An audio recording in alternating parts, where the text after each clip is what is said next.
kээ бирлер ушул ОПГны жок кылганы, ОПГ кылмыштуу топторду, кылмыштуу уюшулган топторду жок кылгандыгыбызды кээ бирлер ушул мындай бир ностальгия менен эстеп атышат да.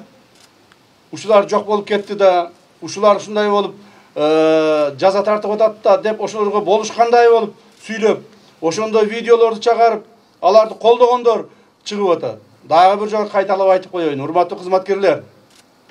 Мындан ары кылмышкерлерди эле эмес, кылмышкерлерди колдогондордун баарын жазалайбыз.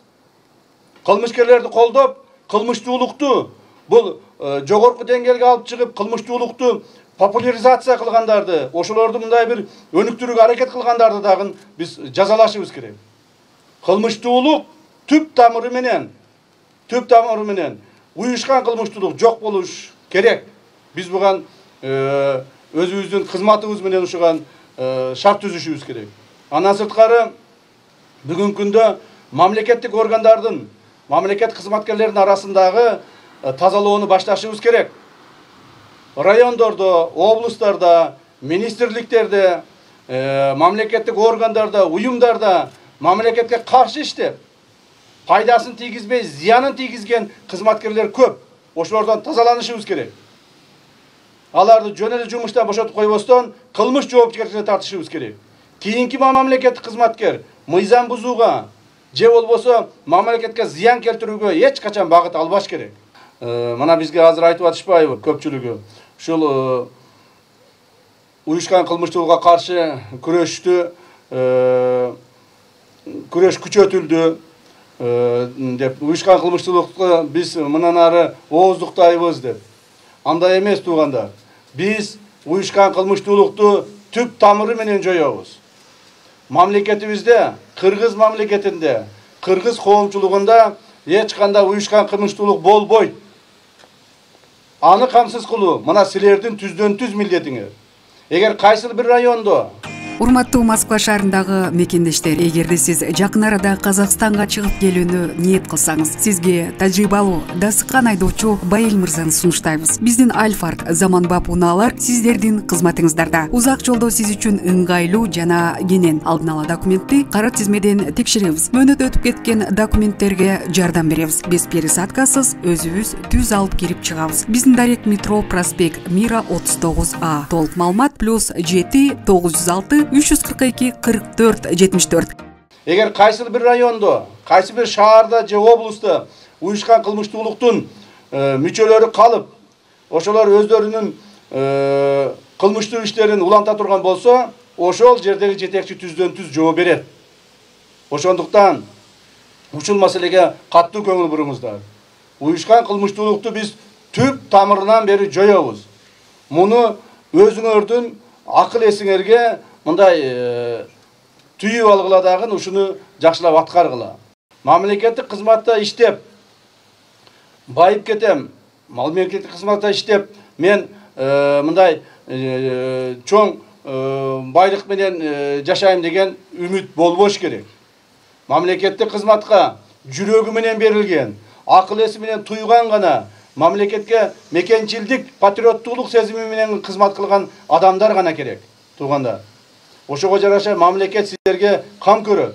Сиздердин жашоо турмушуңуздарга, айлык акыңыздарга, иштөө шарттарыңыздарга мамлекет кам көрүүгө милдеттүү. Жана биз ошону аткарабыз, Кудай буйрса. Мамлекетибиз эгерде мыйзамсыз болсок биз өнүгө албайбыз. Мына бардык жерде айтып атышпайбы? Эмне үчүн башка мамлекеттер жакшы жашайт дейт? Эмне үчүн чет өлкөдөгү мамлекеттерде, элдерде шарттары жакшы дейт, мектептери, жолдору жакшы дейт? Себеби ал жерде тартип бар. Тартип мыйзамдуулук менен сакталат.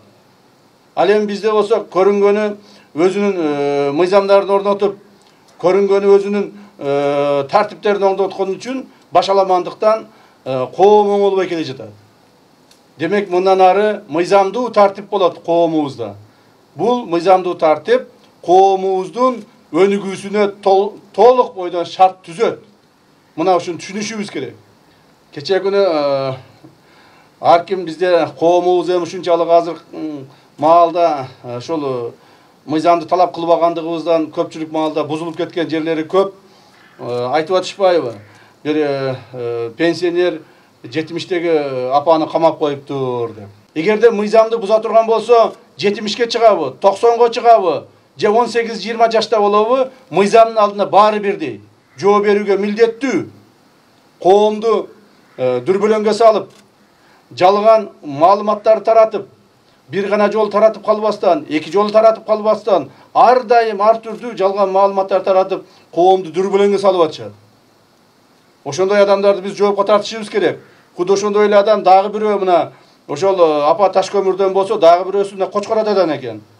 Ал дагы ошол сонун кылып жанагы видеолорду тартышып, видеолорго ошол биздин ар түрдүү мамлекетибиздеги жакшы жерлерди коюшуп, мына ушул жерлер сатылып кетти, мына ушул жерлерди сатып жиберишти деп бир жолу, эки жолу айтып койбостон, ар дайым айтып коомго дүрбөлөң салып атышат. Коомго дүрбөлөң салгандарды жоопко тартабыз. Пенсионер болобу, же болбосо студент болобу, бизге айырмасы жок. Ким мыйзамды бузса, баары жооп берет. Жооп берүүгө милдеттүү. Мындан ары да ошондой болот. Ошондо гана коомубузда тартип болот. Ошондо гана жашоо турмушубуз оңолот. Эгерде кемчилигибиз болсо, бизге айтып, кемчилигибизди түздөп, жана кемчилигибизди оңдоого биз милдеттүүбүз. Ал эми коомчулукка дүрбөлөң салдырбайбыз. Коомчулукка дүрбөлөң салып жүрүп, мына мамлекетибизде 2 жолу, 3 жолу төңкөрүштөр болду. Мамлекетибиз жакшы жашап кеткен жок. Ар бир төңкөрүш болгон сайын мамлекетибиз алсыздап баратты. Мындан ары алсыздыгын токтотуп күчтөнүүнү башташыбыз керек. Мамлекет күчтүү болуш керек. Мамлекеттин куралдуу күчтөрү, аскер кызматкерлери, коопсуздук органдары, коомдук тартипти сактоо органдары бардыгы күчтүү болуш керек. Мыйзамдын чегинде чара көрүүгө ыкчам жана ошогон мүмкүнчүлүгү түзүлүш керек. Ошону мына түзүп келе жатабыз, көрүп атасыздар, билип атасыздар. 2 жылдан бери мамлекетибизде ошол улуттук коопсуздук мамлекеттик комитетин жана башка күч түзүмдөрүнү чыңдоого 2 миллиард доллардан ашык акча кетти. 2 миллиард доллар. Бул деген почти 200, мына бүгүнкү күндө 200 миллиард сомго чейин акча кетти. Мунун бардыгы ушул мамлекеттин күчтүүлүгүн, мамлекеттин алы кубатын чыңдоо үчүн болуп атат.